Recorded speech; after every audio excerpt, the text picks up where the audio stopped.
안녕하세요. 번역가이자 영어 회화 수업 온라인으로 영어 회화 수업도 하고 있는 쉬운 영어 수업을 제공하고 있는 로라입니다. 이번 영상에서는 인보이스를 만드는 거, 인보이스 발행하는 거에 대해서 보려고 합니다. 현재 이제 번역가로 일하고 계신 분들, 프리랜서로 일하고 계신 분들, 파트타임이던 일하고 계신 분들 중에서 인보이스 발행에 대해서 질문하는 경우가 종종 있어서 크게 어렵진 않지만 아무튼 올려놓으면 유용하실 것 같아서 이렇게 영상을 찍고 있습니다. 인보이스를 발행하기 위해서 내가 유료로 어떤 서비스를 이용한다 라고 하시면 내가 인보이스를 너무 많이 자주 발행해야 돼서 거기에 들어가는 시간 대비 내 몸값이 너무 높아. 그래서 신경 쓸 여력이 없어. 그럴 때 그 해당 서비스를 이용하시는 것이 좋습니다. 인보이스는 스스로 만들어서 무료로 충분히 사용하실 수가 있는데요. 제가 먼저 간략하게 설명을 드리고 예시도 보여드리고 하겠습니다. 인보이스 발행하는 방법은 여기 보이시는 것처럼 이 아래의 내용들을 넣어서 인보이스를 만들면 됩니다. 샘플을 보여드리면 제가 예전에 저의 인보이스, 제가 지금 사용하고 있는 제 인보이스를 보여드린 적이 있는데요. 여기 왼쪽에는 로고를 하나 만들어야 되는데 귀찮아서 예전에 만든 걸 계속 쓰고 있어요. 로고를 넣어도 되고 안 넣어도 됩니다. 우측에는 이 서비스를 제공한 내 신상 정보를 적으시면 됩니다. 이걸 이제 받는 사람이 이 인보이스를 받는 내 고객이 이걸 누가 보냈는지 확인이 돼야 되잖아요. 그죠? 그래서 여기에 나의 이름과 나의 간략한 주소를 연락처를 쓰시면 됩니다. 너무 세세한 그 집 주소까지 적으실 필요 없습니다. 크게 큰 덩어리 어느 구까지만 적으시면 되고요. 개인정보 그 유출의 우려가 있으니까요. 이렇게 적으시면 되고 이 인보이스라는 건 이 문서가 인보이스다라고 이제 서로 알아보기 편하게 알려주기 위해서 이렇게 인보이스라고 쓰여져 있습니다. 이런 거 이제 만들기가 귀찮아요. 인터넷에 혹시 돌아다니는 거 없을까? 돌아다니는 것 많이 있어요. invoice format Excel 이렇게 치시거나 그냥 invoice format template 이렇게 치시면 이 인보이스 문서 양식을 무료로 배포하고 있는 그 양식들이 굉장히 많거든요. 근데 엑셀로 하시는 게 편합니다. 그래서 엑셀로 검색을 해보니까 이런 것들이 나오더라고요. 이걸 다운로드할 때 무료인 애도 있고 유료인 애도 있는데 이거 굳이 돈 주고 살 필요 없고요. 찾다 보니까 무료가 있어서 이렇게 합니다. 그래서 저는 이걸 만약에 고객 입장에서 내 인보이스를 받으면 이 사람들이 서류 작업을 할 거 아니에요. 그러면 아무래도 경비를 생각하면 경비를 어느 회사든 경비를 줄이는 걸 좋아하잖아요. 컬러보다는 흑백을 많이 쓸 것 같아서 저는 흑백을 선택을 했고요. 내가 어차피 컬러를 보내봤자 그쪽에서 흑백으로 뽑는데 혹시 우리가 서로 주고받아야 하는 정보가 이 컬러 인쇄가 불량하기 때문에 중요한 정보가 누락되면 안 되잖아요. 그죠? 돈 주고 받는 거 중요한 거니까. 그래서 이렇게 안전하게 회색 템플릿을 다운로드를 했고 얘를 열어보니까 공통적으로 사항을 이제 보여드리면 일단 인보이스다, 이 문서가 인보이스다라고 얘기하고 있고 로고는 넣으셔도 되고 안 넣으셔도 되고요. 인보이스 넘버가 들어가야 됩니다. 인보이스 넘버를 제 거 같은 경우는 여기 똑같이 거의 상단에 있죠. 다운로드를 받으시면은 조금 가독성이 떨어지는 템플릿 이 형태가 많아요. 글씨가 너무 작다거나. 그래서 저는 이걸 조금씩 수정하다 보니까 이런 형태가 됐어요. 한눈에 딱딱 보이게 편하게. 서로 이제 중요한 정보를 처리하는데 한눈에 딱딱 잘 보여야 오류도 없고 안전하게 편하게 돈을 잘 주고 받을 거 아니에요. 그죠? 내가 줄 일은 없겠지만 아무튼 그래서 인보이스 번호가 들어가야 됩니다. 인보이스 번호라는 거는 내가 임의대로 정하는 거예요. 그리고 본인이 이 번호를 기억을 하고 계셔야 됩니다. 예를 들어서 ABC 회사야, 너 지난달에 내가 $1,000 일해줬는데 왜 그거 아직 송금 안 했어? 그럼 그쪽에서 물어봐요. 인보이스 번호가 몇 번인데요? 그럼 그거 1, 2, 3, 4, 5, 6, 7, 1이잖아 라고 내가 얘기를 해줘야 되는 거거든요. invoice number of 1, 2, 3, 4, 5, 6, 7 이렇게. 그래서 이 번호를 기억을 하셔야 되고 이 번호를 랜덤으로 설정을 하셔도 되지만 본인이 기억하기 편한 어떠한 규칙에 따라서 이 인보이스 번호 숫자를 형성하시면 됩니다. 숫자를 만드시면 됩니다. 숫자가 너무 길어지니까 제가 써봤는데 너무 길어지면 좀 힘들더라고요. 7자리 이상이면 좀 나중에 이거 조회하기도 귀찮고 적당한 정도의 이 숫자 길이로 인보이스 번호를 설정하시면 됩니다. 서로 기억하기 편하게 이렇게 값을 지정해주는 그런 숫자라고 보시면 됩니다. 그래서 인보이스 번호가 굉장히 중요하고요. 그 다음에 나한테 번역을 의뢰한 그 업체에서 PO 번호를 요구하는 경우가 있어요. PO 번호, Purchase Order라고 했는데 걔네가 나한테 일을 주면서 걔네가 번호를 붙인 거예요. 아, 내가 너한테 $1000짜리 그 번역 프로젝트 줬잖아. 그 PO, 그 Purchase Order 넘버가 10001이야. 라고 그쪽에서는 이 번호로 서로 조회를 하게 되는 경우도 있거든요. 요거를 꼭 적으세요. 인보이스에다가 이걸 적어줘야지 우리가 너한테 돈을 줄 수가 있어. 이렇게 말하는 업체도 종종 있습니다. 그래서 주고받은 이메일 참고해서 PO 번호를 정확하게 적어줍니다. PO 번호가 틀렸다고 다시 작성해서 보내라는 경우도 꽤 있어요. 두 번 일하지 않기 위해서 정확하게 PO 번호도 적어주고 정확하게 인보이스 번호는 내 쪽에서 내가 번호를 임의대로 만드는 겁니다. 내가 기억하기 편하게 너무 길지 않게 7자리 좀 안으로 들어가게끔 숫자를 내가 정해서 기억하기 좋은 숫자를 정해서 이제 적어주고 그 다음에 bill to라고 했으니까 내가 이 인보이스를 누구누구에게 청구한다라는 거죠. 그러니까 여기에 그 내가 이 비용을 청구하는 그 회사 이름, 그 다음에 그 회사 주소, 연락처 뭐 이렇게 씁니다. 담당자가 있었다면 담당자 이름을 기억한다면 담당자 이름도 여기다가 써주면 됩니다. 이걸 정확하게 써줘야 돼요. 만약에 나한테 이 번역 서비스를 의뢰한 쪽이 번역 에이전시, 어떤 기업이라면 이 사람들도 이런 거 비용 청구 같은 거 서류를 정리하거든요. 그래서 여기 꼭 들어가야 됩니다.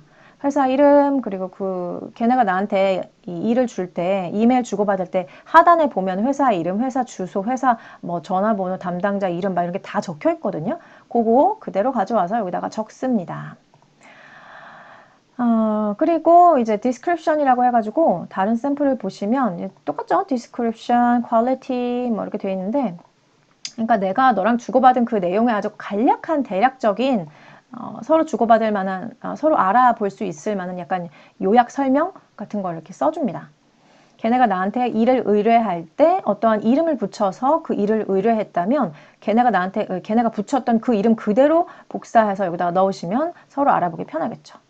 그리고 얘네가 나한테 프로젝트, 그러니까 그냥 가장 큰 덩어리로 적는 게 좋고, 고객에 따라서 고객이 이거 다 묶지 마. 내가 너한테 준 건건대로 다 적어줘. 라고 하면 건건대로 다 적으면 되고 그냥 통째로 하나로 보내줘. 라고 하면 그냥 이렇게 볼륨 1으로 해서 보냅니다.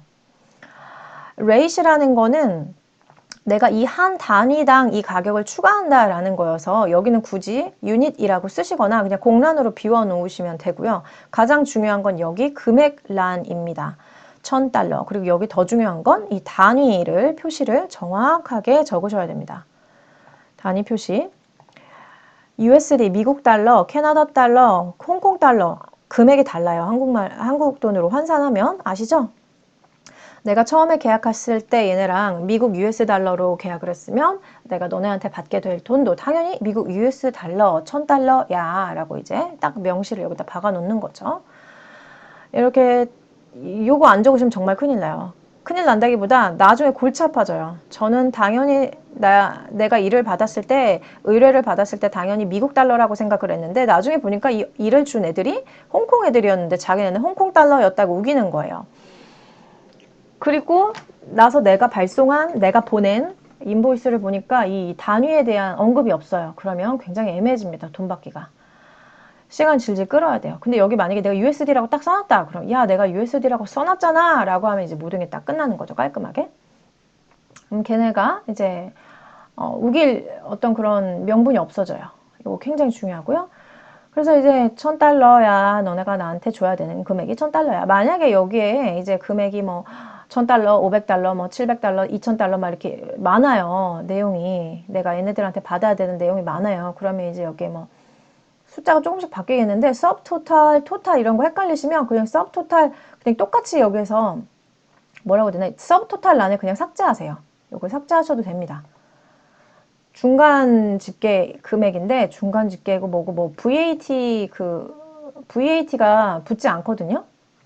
그 해당 국가 외, 지역 외에서 거주하는 사람들은 그 나라에서 매기는 그 세금의 영역이 세금이 적용되지 않는 영역이어서 예를 들어서 한국에서 일하는 번역가가 미국에서 일을 받거나 호주나 뭐 영국에서 일을 받아서 일을 한다면 굳이 이거 서브토탈 쓸 일은 없는 것 같아요. 저도 이거를 뭐 서브토탈 보고 헷갈리시면 그냥 삭제하시고 그냥 개별 가격 쭉쭉 쓰신 다음에 토탈 금액에 다 더한 금액만 쓰시면 됩니다. balance due 이것도 그냥 총 금액이라고 보면 돼요. payment made 요것도 그냥 삭제하시면 될 것 같아요. 이런 거 뭐 그냥 총 금액만 맞으면 됩니다. 총 금액만 맞으면 되고 샘플 보니까 뭐 여기 뭐가 되게 많죠. 만약에 내가 이 번역 프로젝트를 주고받을 때 약간 나만의 메리트로 너네가 나한테 이거 프로젝트 주면 내가 한 3% 디스카운트 해줄게 만약 그런 항목이 있었다면 이렇게 디스카운트라고 여기 써있죠. 이런 애들이 쓸모 있겠지만 일반적으로 크게 없어요. 그리고 프리랜서는 텍스 비율 여기다 적용할 일도 없고 그래서 쇼핑 이런 것도 필요 없고 저도 쓰다가 필요 없는 거 삭제하고 쓰다 보니까 이런 애들만 남았는데 페이먼트 메이드 이거 필요 없습니다. 서브토탈도 필요 없어요. 그냥 토탈 금액만 쓰시면 됩니다. 예를 들어서 내가 얘네랑 일한 게 여러 개가 있다. 그러면은 뭐 여기 500이다. 그리고 이게 신기한 게 이 소수점 뒤에 두 자리까지 해서 이렇게 정확하게 하더라고요. 이게 5만이 아니고 500달러를 말합니다. 500 점점 뒤에 00까지 붙어 있죠.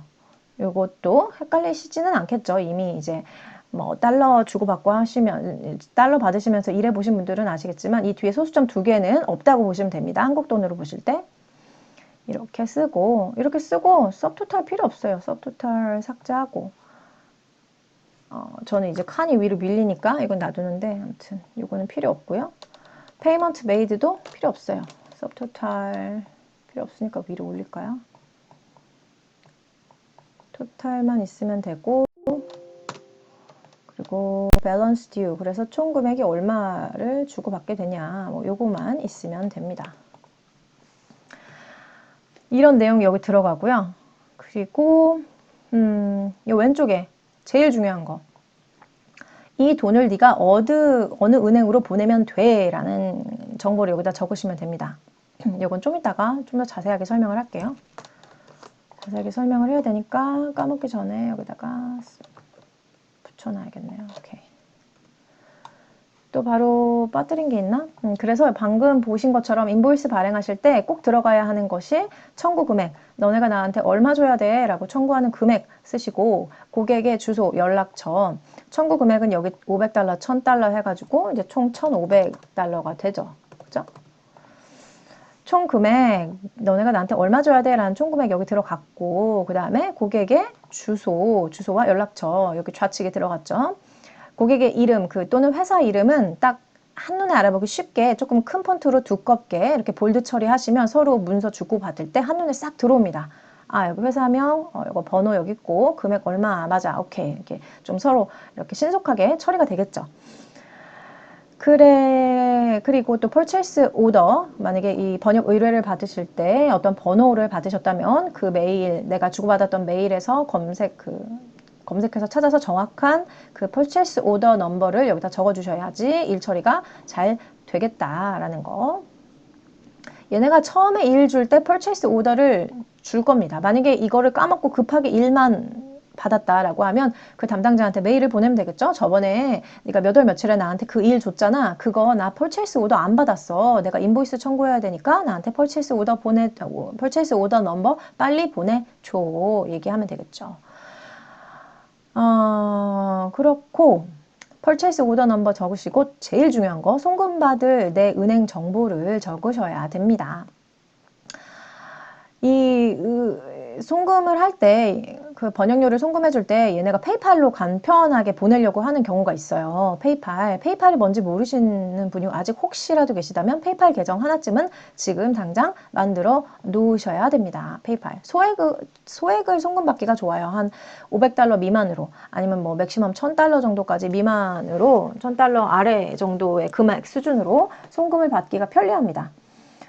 근데 얘가 안 좋은 점이 이게 금액이 커지면 커질수록 수수료를 굉장히 많이 떼요. 제가 정확히 기억은 안 나는데 한 만약에 100만 원 정도, 한국 돈으로 100만 원 정도 조금 넘었나? 그걸 받는데 거의 수수료를 거의 10만 원 정도를 떼더라고요.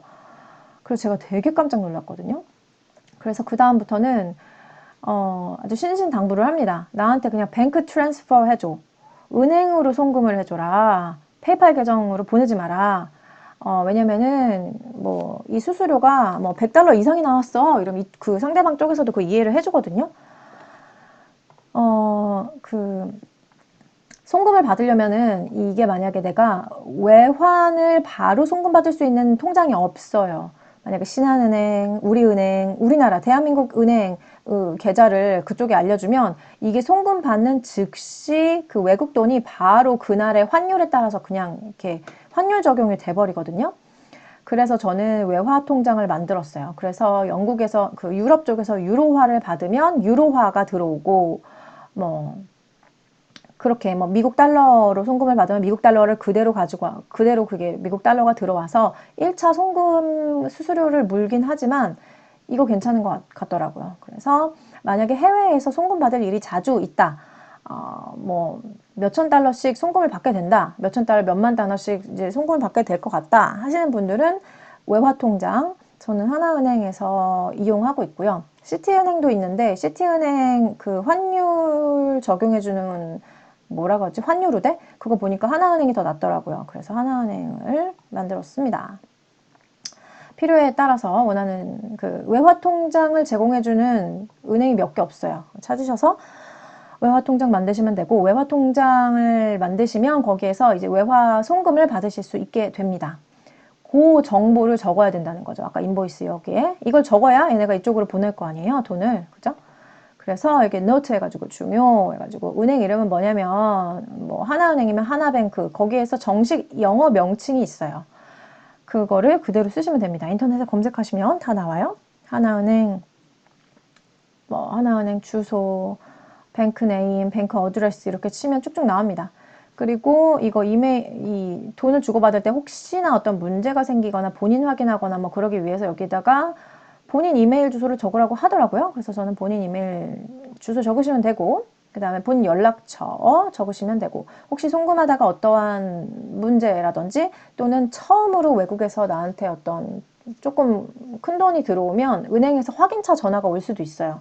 이 송금이 들어왔는데 본인이 이게 어떤 목적으로 돈을 받는 거냐 번역료 받는 겁니다. 이렇게 얘기하면 되고요. 그리고 그 어카운트 홀더 본인 이름 뭐 저는 이미선이니까 이미선 영어로 쓰면 되시고요. 본인 이름 정확하게 쓰셔야 됩니다. 쓰시면 되고 그 다음에 어카운트 홀더 어드레스 해가지고 이제 본인 주소인데 이것도 너무 세세하게 적을 필요는 없었던 것 같아요. 크게 기억 안 나는데 한 동 정도까지 적어놨던 것 같아요. 양천구 한 동 정도만 뭐 동 정도까지만 적으시면 될 것 같아요. 그리고 여기 어카운트 홀더, 어카운트 넘버 중요하죠. 요거 내가 계좌 송금 받아야 되는 그 송금 받으실 번호 정확하게 적으시고 그 다음에 그 해당 은행에서 이제 외국에서 돈 들어올 때 스위프트 코드 아니면 BIC 코드 이렇게 그 코드를 적으라고 나오거든요. 이것도 검색하시면 다 나옵니다. 하나은행 스위프트 코드 이렇게 구글로 치시면 다 나와요. 그걸 여기다가 정확하게 적어주시면 이제 번역료가 잘 입금이 됩니다. 외화 통장에 입금되고 알람 설정 같은 거 해두시면 문자도 오더라고요. 뭐 어디 외환 통장으로 외환 통장에 어떤 금액이 송금되었습니다. 그럼 이제 조회해 보면 되겠죠. 이렇게 인보이스를 만들어서 이제 발행을 해서 송금 받아서 송금 받으시면 됩니다. 이렇게까지. 그리고 만약에 내가 이제 결제가 지금 잘 이루어지고 있는지 이게 한눈에 보기가 조금 곤란하실 수도 있잖아요. 그래서 한눈에 보기 편하게 이렇게 표를 만드시면 됩니다. 이건 제가 만든 개념이 아니고요.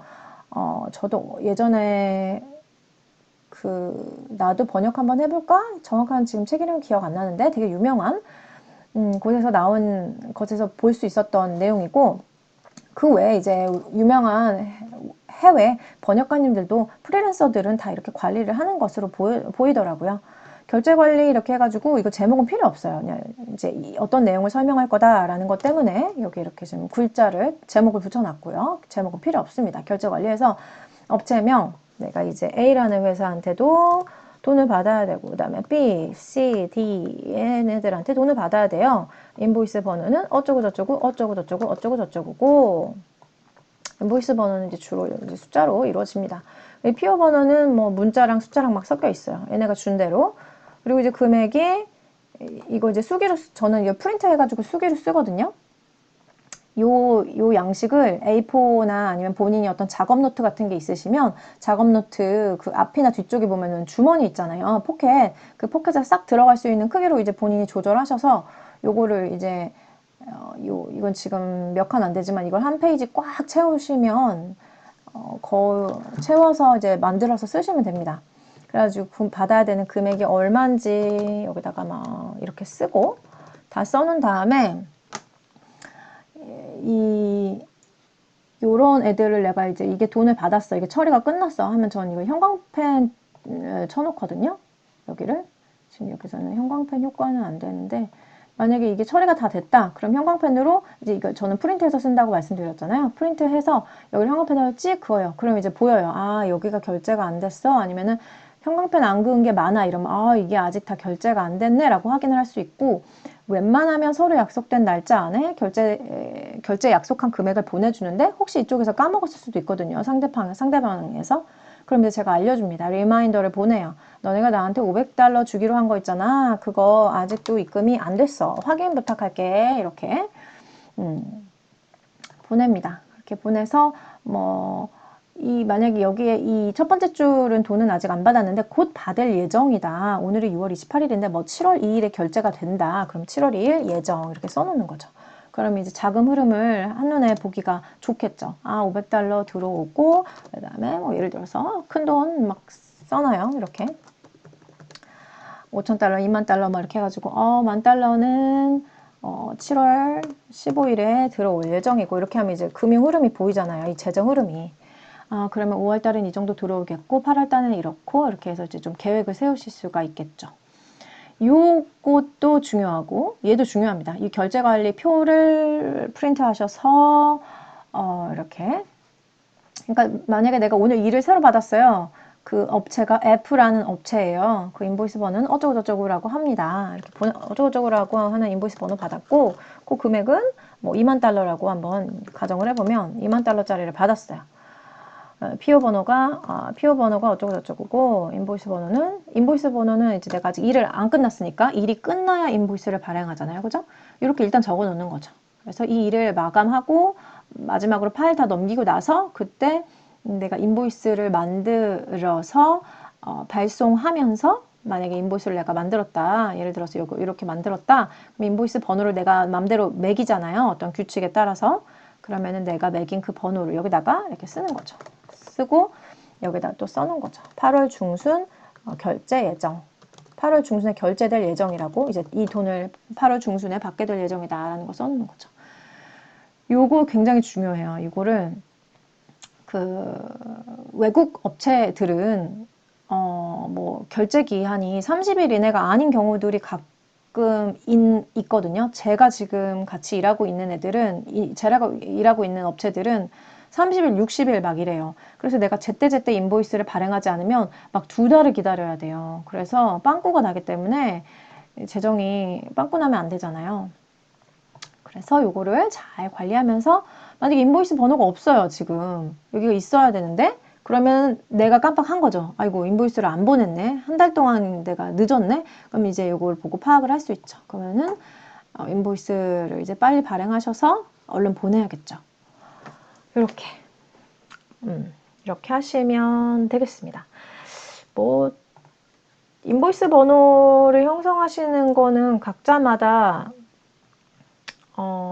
다 다를 것 같은데요. 주로 이제 PO 번호가 뭐 인보이스 번호 저는 날짜 기준으로 하거든요. 뭐 예를 들어서 오늘 2021년 6월 28일 오늘 세 번째 들어온 일이에요. 그러면 이렇게 이런 식으로 날짜 기준으로 인보이스를 번호를 하는데 다른 분들은 모르겠어요. 이런 건 안 물어봤네. 다른 번역가님들은 인보이스 번호를 어떻게 만드시는지 잘 모르겠어요. 근데 만약에 인보이스 번호가 다 이렇게 날짜 기준으로 이루어져 있다면 이 번역 에이전시 측에서는 수많은 번역가들의 인보이스 번호를 받을 거 아니에요. 그래서 앞에 본인의 이니셜을 넣던지 모르겠어요. 날짜로 저는 편해서 하고 있는데 이거는 내가 확인하기 편한 번호이기 때문에 나는 내가 번역 에이전시가 아니니까요. 근데 번역 에이전시 쪽에서 그래서 얘네가 꼭 그걸 물어보는 것 같아요. 내가 인보이스 번호를 말하면 네 인보이스 번호 말고 PO 번호가 뭔데? 라고 물어봐요. 아마 그래서 그런 이유가 아닌가 싶습니다. 수많은 번역가들이 저랑 똑같이 날짜 기준으로 인보이스 번호를 써서 똑같은 인보이스 번호가 너무 많은 거예요. 그러면은 얘네들은 헷갈리니까 PO 번호로 인보이스 PO 번호로 그 작업을 조회하는 것 같기도 합니다. 그렇다고 내가 PO 번호랑 인보이스 번호를 똑같이 쓸 필요는 없어요. 왜냐면 어떤 프로젝트를 진행하다가 프로젝트 한 덩어리가 두 덩어리로 쪼개지거나 또는 두 덩어리가 한 덩어리로 합쳐지기도 하고 막 그러거든요. 그럼 인보이스 번호가 또 수정돼요. 그래서 최종 업데이트된 PO 번호, 최종 업데이트된 PO 번호로 또 수정하고 막 이렇게 해야 돼서 그래서 저는 여태까지 제가 인보이스 번호를 날짜 기준으로 만들어서 썼는데 크게 불편한 건 없었고 지금까지 쓰는 와중에 인보이스 번호가 잘못돼서 송금을 못 받고 하는 경우는 없었습니다. 네, 이렇게 인보이스 만드는 방법을 설명을 해드렸습니다. 이렇게 설명을 드렸는데 아직도 헷갈리시는 분들은 구글에 인보이스 템플릿이라고 치시면 인보이스 프리 템플릿 아니면 그냥 인보이스 템플릿이라고 치시면 엑셀이라고 자동으로 뜨네요. 인보이스 템플릿이라고 치시면 이미지가 굉장히 많이 나오고 요거 보고 따라서 만드시면 됩니다. 이렇게 줄이 있는 애들이 좀 사용하기 편하더라고요. 네, 여기까지 이렇게 해서 인보이스 만들어서 발행하고 또 인보이스 만든 것들을 관리할 수 있는 요 표 만드는 것까지 얘기를 드렸습니다.